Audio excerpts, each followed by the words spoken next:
పండగ పనులన్నీ కొన్నైతే అయిపోయాయి. ఒక 80% అయితే కంప్లీట్ అయిపోయిందబ్బా!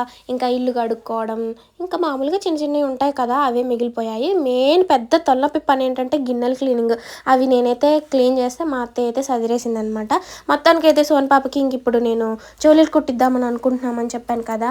మధ్యాహ్నం అయితే వాళ్ళ డ్యాడీ వెళ్లి తీసుకొనొచ్చారు. మా తమ్ముడు కూడా వచ్చేసాడు మా పెద్దోడు. సో, ఇంకా మా హస్బెండ్, నేను, మా అత్తయ్య వీళ్ళందరం అయితే గోల్డ్ షాప్‌కి వెళ్దామని రెడీ అవుతున్నాం. మా ఆయన చూడండి మంచిగా రెడీ అయ్యి టీకి టాకన రెడీ అయ్యి కూర్చొని చక్కగా ఫోన్ చూస్తుండు. పాపం పులిసిపోయింది.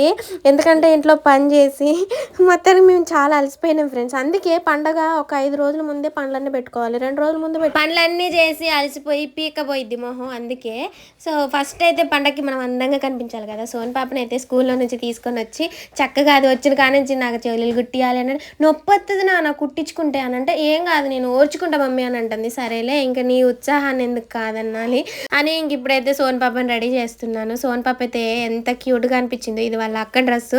మోనుగాడు అంటే ఎగ్జామ్స్ నడుస్తున్నాయని చెప్పాను కదా!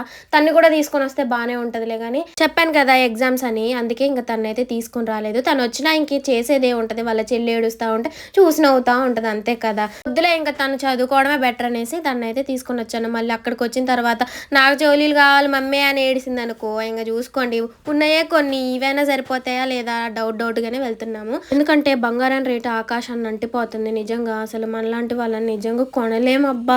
అసలకి ఏ డోక్రాలో, ఏ లోన్‌లో వత్తే తప్పించి బంగారం మామూలుగా అయితే అస్సలు కొనలేము. ఇప్పుడు మా సోను పాపనైతే అందంగా రెడీ చేస్తున్నాను. సోను పాప ఎవరిలాగా ఉంటది చెప్పండి? చాలా మంది వాళ్ళ మమ్మీ లాగే ఉంటదని చెప్తూ ఉంటారు. సోనుగాడైతే నాలాగా, మోనుగాడేమో వాళ్ళ డ్యాడీ లాగా. సో, చాలామంది యూట్యూబ్‌లో నుంచి అలాగే కామెంట్స్ వచ్చినాయి కదా! ఇంకిప్పుడైతే కొద్దిసేపు అయితే మురిసాను. ఈ వీడియో నా పెద్ద బిడ్డ చూస్తే "నువ్వు మురు చెల్లితోనే మురు. నాతో ఏం మురవద్దులే" అనేసి చాలా పొసెసివ్‌గా ఫీల్ అవుతూ ఉంటది. సో, మీరైతే వీడియోకి లైక్ చేయండి. అలాగే ఫస్ట్ టైం మన ఛానల్‌లో వీడియోస్ చూస్తున్నట్లయితే వెంటనే మన ఛానల్‌ని సబ్స్క్రైబ్ చేసేసుకోండి. సో, అక్కడికి వెళ్ళిన తర్వాత వ్లాగ్ అయితే షేర్ చేస్తాను. ఓకేనా? Bye friends. Have a nice day. మర్చిపోకుండా వీడియోకి లైక్ చేయండి అబ్బా!